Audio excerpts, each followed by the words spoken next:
Welcome to the Razors Inc. podcast with your host, Jonathan Farini. If you had to give a name to a granite-jawed, muscular leading man, you could do a lot worse than a name like Jerry Paris. However, Jerry Paris is one of those people whose success on the big and small screens came about not because of his looks, but because of his determination. So pour yourself a drink, pull up a chair, and hear Jonathan's take on movies, television, and today, a man whose name you may not know, but whose work you have definitely seen. Here's your host, Jonathan Farini. Welcome to the Razors Inc. podcast. I do this podcast because oftentimes I'll have a thought ruminating in my head over and over again, and rather than just leave it in my head, I thought I would put it up here in hopes that it gets you thinking about these people or others that might be of interest to you. These are really, I consider, pioneers, and sometimes they fly under the radar screen, certainly in the case of Jerry Paris. But I preface the opening of this podcast as I talk a lot about film. This is a guy who started out in film but really made his mark in television. And the reason I became aware of him is, Jerry Paris, P-A-R-I-S, Paris. That's a name that just jumps off the screen at you, right? So I would see him in movies, 50s, 60s movies all the time, and mostly kind of a supporting, not even a supporting role, maybe a bit role. So I remember him in the Caine Mutiny, opposite Humphrey Bogart. He was in The Wild One, which was opposite Brando. He was in Marty, opposite Ernest Borgnine. So he had his foot firmly planted in the film world. He went to NYU and then the Actors Studio, and he came out to UCLA. He went by the name Paris, which I think, it was his stepfather's surname. But his name was Jerry Paris, which is an unusual name. It doesn't really matter. But he segued in to television, and you'll probably know him as the dentist that lived next to Rob and Laura Petrie in the Dick Van Dyke Show of the 60s.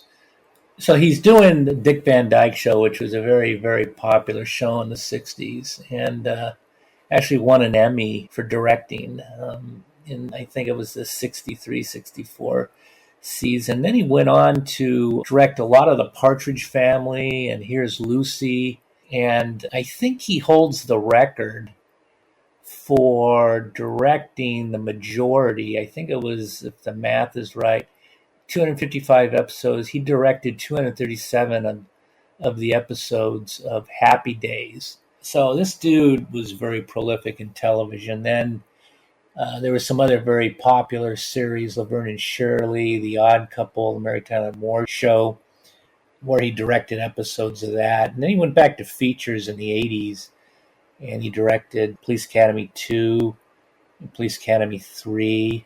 I was just looking at his filmography, and these are just rough numbers, but I count in his career, I guess film and television, 50 directing gigs, 70 acting gigs. The dude was a grinder, okay? I mean, he just was a machine putting it out there. And so what's the purpose of the podcast? Purpose of the podcast is there was this guy named Jerry Paris, a name that just jumped out because it was Paris. And he was always in these minor roles, but he played them always very convincingly. And then the guy works his way into television, and he's got this acting gig opposite Rob and Laurie Petrie, and probably one of the most successful early 60s television programs, the Dick Van Dyke Show.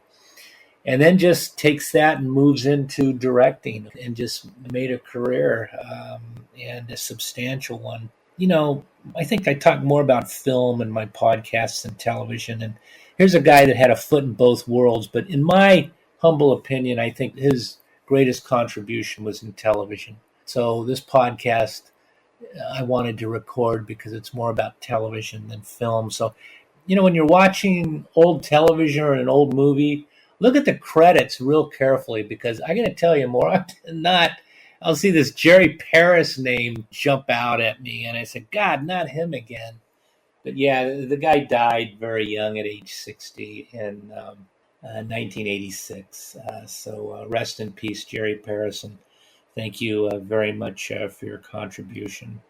You're a role model for people trying to find their way in film and television and the streaming media. And it just goes to show you, wherever you start may not be where you end up. So just keep grinding away, and wherever you go, leave a small footprint, because you'd be surprised. Those footprints you leave behind sometimes will come to benefit you as you move forward, or come back to haunt you. Until I see you next time, class is dismissed. So maybe there's hope for us all? You've been listening to the Razors Inc. podcast with Jonathan Farini. Be sure to check out Jonathan's collection of fiction at the Jonathan B. Farini Story Collection at jonathanfarini.com. There you'll find everything from drama to romance, something for every reader. That's jonathanfarini.com, Farini with 2 R's, 1 N. Or drop an email to razorsincpodcast@gmail.com.